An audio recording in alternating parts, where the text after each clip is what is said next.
And I'm going to try and do it with this Rain-X windshield repair kit. And what we have to do first is wipe down the glass with a dry microfiber cloth, and then grab our razor blade and scrape out any loose fragments of glass which might still be in the damaged area.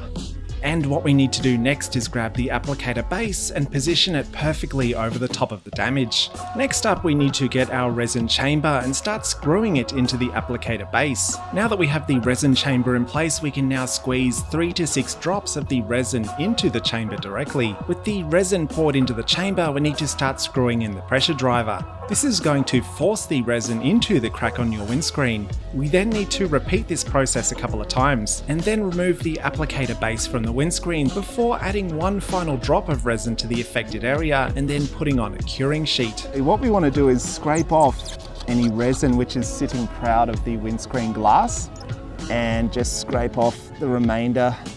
But look, for the price of $35 for the kit, I'm really happy with that result.